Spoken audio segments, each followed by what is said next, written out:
ये एक दान है, कर्मों की तरफ से नहीं है, ऐसा ना हो कि कोई घमंड करे. This is a gift, not of works, lest anyone should boast. Good works don't produce salvation. अच्छे कर्मों से उद्धार उत्पन्न नहीं होता. मेरे पीछे बोलो, अच्छे कर्मों से उद्धार उत्पन्न नहीं होता. अब कई लोग बोले अच्छा तो मतलब अब हम कुछ भी करें, Some people say, so should we do anything? अब हम अच्छे कर्म ना करें. Should we not do good works? अरे फरीसियों रुक जाओ थोड़ा, Oh, stop, Pharisees, stop. दूसरा आयत भी पढ़ लो. Read the next अच्छे verse. कर्मों से उद्धार उत्पन्न नहीं होता, उद्धार से अच्छे कर्म उत्पन्न होते हैं.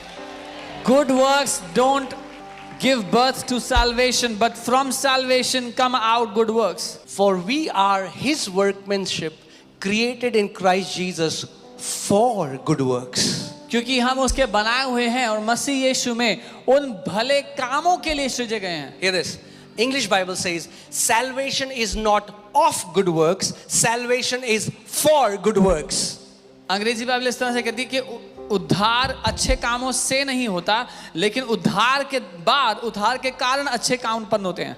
और वो जो अच्छे कर्म है जो आप करोगे क्योंकि आप मसीह में हो, वो परमेश्वर ने सृजा था. हमारे बनाने से पहले ही परमेश्वर ने हमारे लिए वो अच्छे कर्म रख दिए थे. And the good works that you will do, God already created it for you beforehand when He was making you. This is what the Bible is saying. Bible ऐसा कह रही है.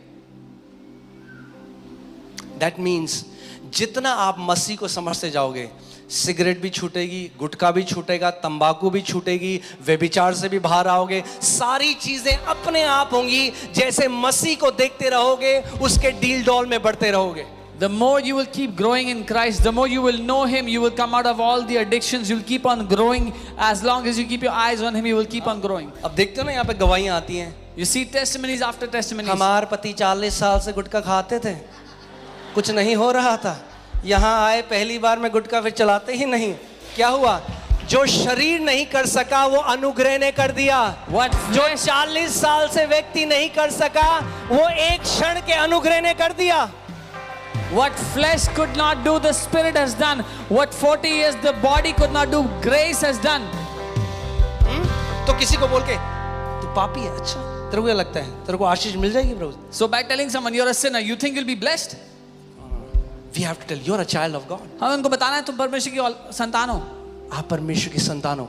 अनुग्रह के सिंहासन के पास हियाव से जाओ, अनुग्रह पाओ और हर एक बुरी आदत से उस पर जय पाते जाओ. Come before the throne of grace boldly, come to Him and keep getting grace to overcome every evil thing against you. Amen.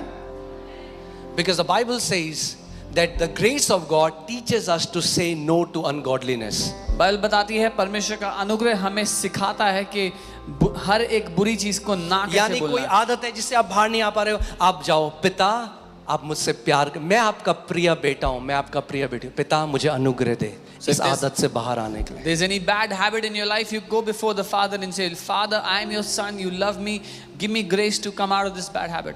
पर अगर सुसमाचार नहीं जानते तो ऐसा लगेगा कि फिर पुराने याजक की तरह जा रहे हो. But if you don't know the gospel, you'll feel like the Old Testament high priest that you're going before God trembling with fear. और आपको लगेगा पिता एक बिजली की रॉड लेके खड़ा हो रहा है. And you will think God is standing with lightning to strike you down. जब उड़ाऊ पुत्र, क्या बताना चाह रहा है यीशु मसीह? What जब is उड़ाऊ Jesus- पुत्र वापस आया, What is Jesus trying to tell when the prodigal son came back? उसने कहा अब मैं तेरा नौकर के भी लायक नहीं हूं मैं. He said, I'm not even worthy to be your servant.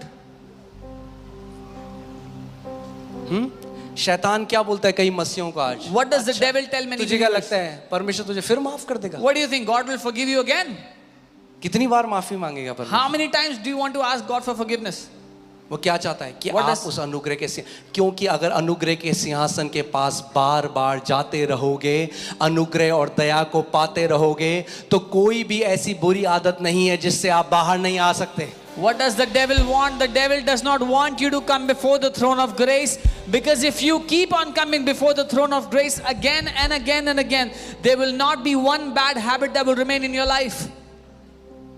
So उड़ाऊ पुत्र आ रहा है, कह रहा है अब शायद मैं लायक नहीं रहा. The और prodigal बाइबल कहती है, comes. पिता भागा, वो उड़ाव पुत्र जो पिता से दूर चला गया, मगर जब पिता गया तो पिता ने क्या किया, उसको चूमा, उसको चूमता रहा, उसको गले लगा लिया. The prodigal who was coming back saying, I'm not worthy, when the father saw him, the father ran to him, hugged him and began to kiss him. The son who had gone away, the father ran towards and started to kiss him. आप जानते हो